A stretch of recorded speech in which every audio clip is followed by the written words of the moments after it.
Assalamualaikum warahmatullahi wabarakatuh. Perkenalkan, nama saya Muhammad Bangkit Fajar Dikila. Di sini saya sebagai moderator dalam jalannya presentasi tugas akhir fisika dasar dan kimia.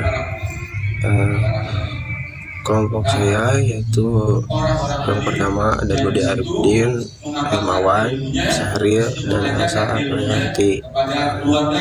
Di sini kita mengambil judul teknik modifikasi cuaca, yang dimana akan dipaparkan oleh saudara Budi Arifudin dan kawan-kawan. Teknologi modifikasi cuaca adalah salah satu bentuk upaya manusia untuk memodifikasi cuaca dengan tujuan tertentu agar mendapatkan kondisi cuaca seperti yang diinginkan. Disebut sebagai suatu teknologi karena memang aktivitas modifikasi cuaca ini pada dasarnya memerlukan sentuhan teknologi untuk melakukannya. Hasil akhir dari teknik modifikasi cuaca ini adalah pada umumnya meningkatkan intensitas curah hujan di suatu tempat atau menurunkan curah hujan di suatu tempat tersebut. Pada konteks global warming, TMC menjadi salah satu solusi yang dapat diandalkan untuk mereduksi kerugian yang diakibatkan oleh perubahan iklim tersebut.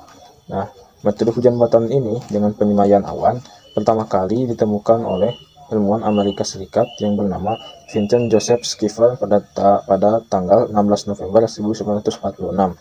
Penyemaian merupakan bentuk modifikasi cuaca dengan cara mengubah jumlah curah hujan yang turun dari awan. Modifikasi cuaca ini dilakukan dengan menyebar zat-zat kimia ke udara yang berfungsi sebagai kondensasi awan atau inti es, yaitu mengubah proses mikrofisika dalam awan. Teknologi modifikasi cuaca dilakukan dengan meniru proses yang terjadi di dalam awan. Sejumlah partikel yang higroskopik yang dibawa dengan pesawat sengaja ditambahkan langsung ke dalam awan agar proses pengumpulan butiran tetes air di dalam awan segera dimulai.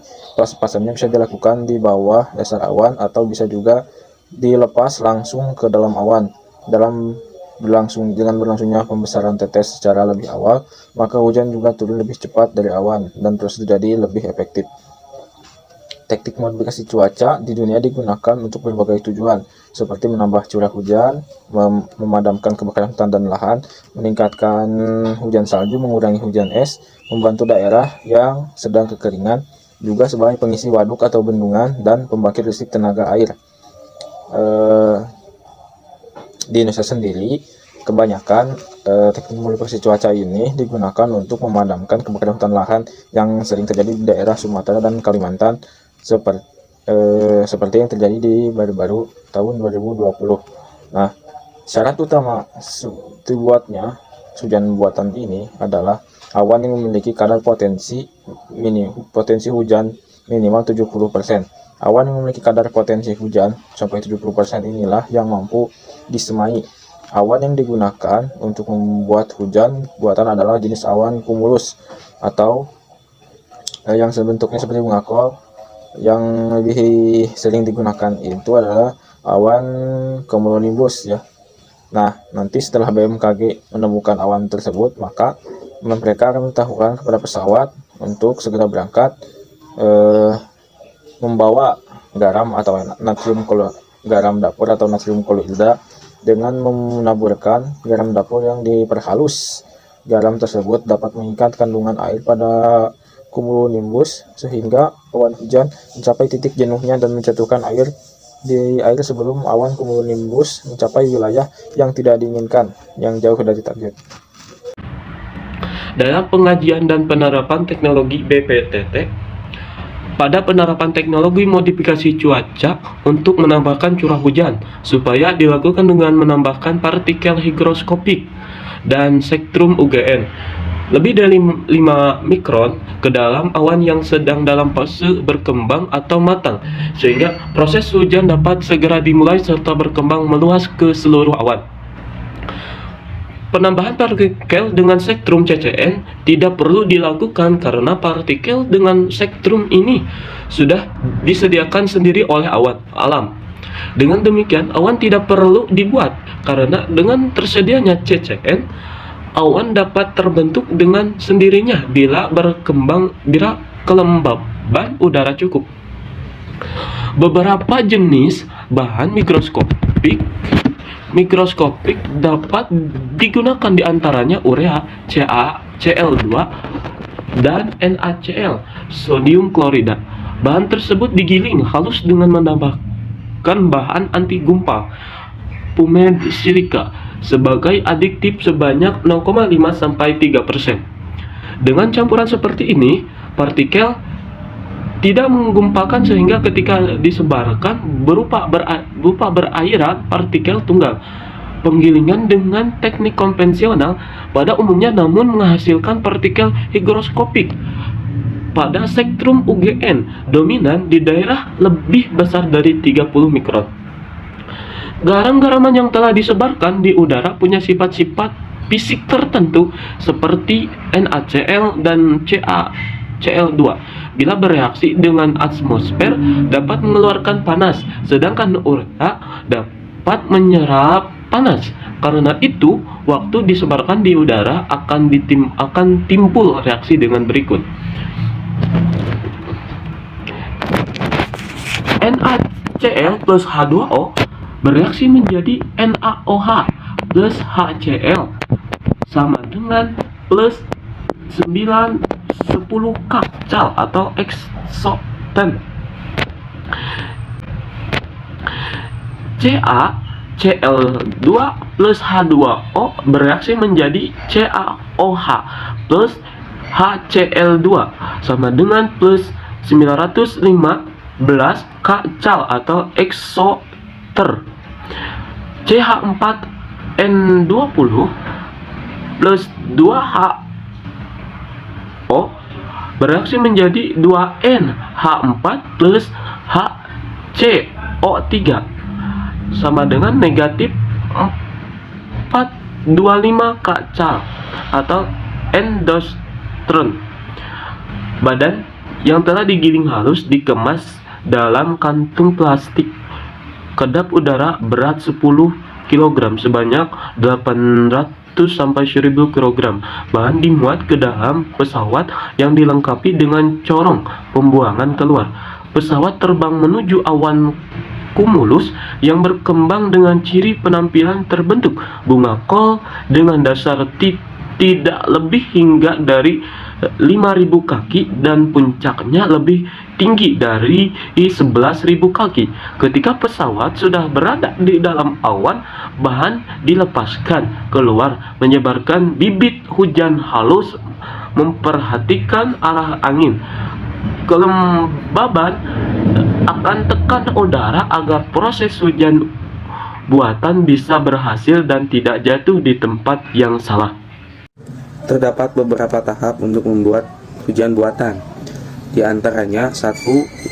Hujan buatan bisa terjadi dengan menaburkan zat glasiogenik seperti argentium, iodida, dan perak iodida. Penaburan bahan kimia tersebut dilakukan pada ketinggian 4.000 sampai 7.000 kaki dengan mempertimbangkan faktor arah angin dan kecepatan angin. Penaburan bahan juga dilakukan pada saat pagi hari. Hal ini karena biasanya awan hujan alami terjadi pada pagi hari. Selain zat glasiogenik, juga bisa digunakan bahan kimia lain seperti zat higroskopik seperti garam, CaC12 dan urea. Poin ketiga,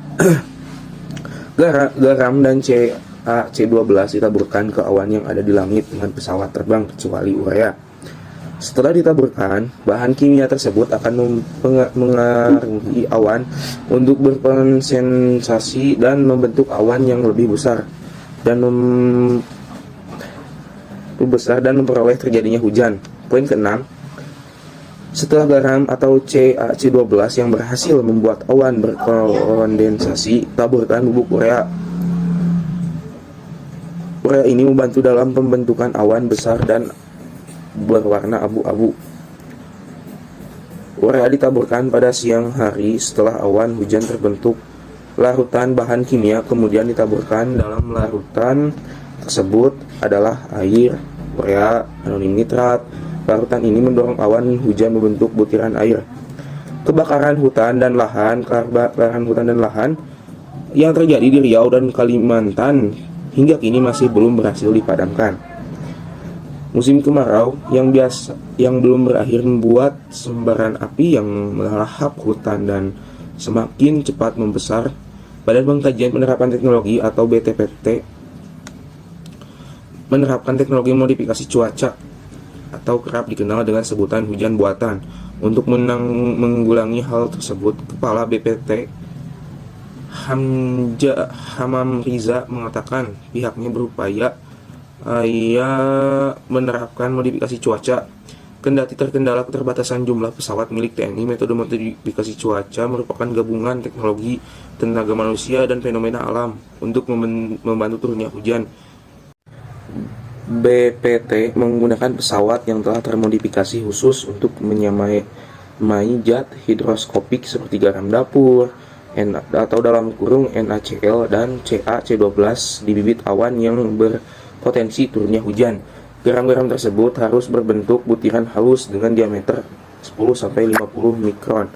Nantinya garam akan membentuk titik-titik uap air. Hujan buatan